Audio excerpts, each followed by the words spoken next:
اکتوبر 2011 کی ایک دوپہر تھی جب اچانک دروازے پر کسی نے گھنٹی بجائی۔ سب اپنے کاموں میں مصروف تھے۔ میں نے اپنے کمرے کا دروازہ کھول کر باہر گلی میں دیکھا تو ایک عورت کھڑی تھی۔ پوچھنے پر پتہ چلا کہ کام والی ہے۔ گھر والوں نے اس سے پوچھا کہ وہ کہاں رہتی ہے۔ اس نے اپنا فرضی نام انابیہ بتایا اور کہا کہ میں یہاں پاس میں ہی رہتی ہوں۔ جب اس سے شناختی کارڈ مانگا تو کہنے لگی آپ پہلے میرا کام دیکھ لیں، اگر کام پسند آیا تو اپنا شناختی کارڈ بھی دے دوں گی۔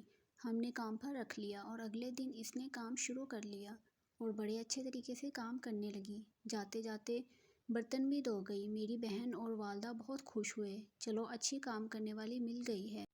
اگلے دن اکتوبر 2011 کا آخری ہفتہ تھا۔ میں دوپہر کو باہر سے روٹیاں لے کر آیا اور گھنٹی بجائی تو دروازہ کام والی نے کھولا اور وہ بھی پوچھے بغیر۔ میں اندر آیا تو وہ بھی اندر آ گئی اور پھر کچھ دیر بعد چلی گئی۔ اگلے دن اتوار تھا، سب گھر میں تھے۔ اس دن کام والی کو کچھ عجیب سی بے چینی ہو رہی تھی اور وہ اس دن کافی دیر کے بعد کام کر کے گئی۔ اس کے جانے کے بعد میں نے گھر والوں سے کہا کہ اس کام والی کی نیت پر مجھے شک ہے۔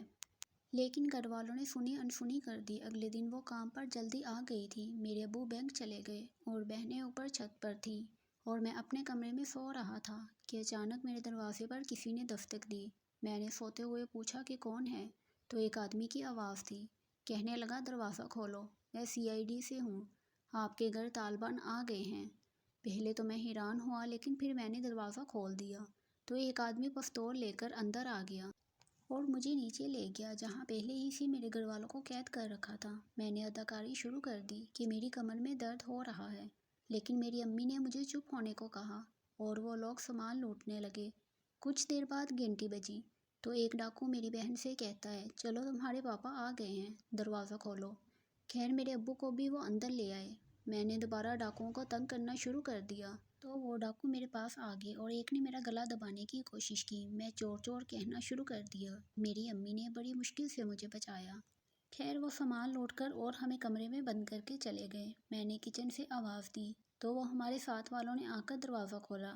پولیس حسب روایت آئی اور تفتیش کر کے چلی گئی۔ پتہ چلا کہ وہ کام والی ڈکیت والوں کے ساتھ ملی ہوئی تھی۔ اس واقعے کو بیان کرنے کا مقصد یہ ہے کہ آج کل کسی پر بھی بھروسہ مت کریں اور بغیر تحقیق کے کسی کو بھی ساتھ نہ رکھیں، نہیں تو آپ لوگوں کو بھی نقصان ہو سکتا ہے۔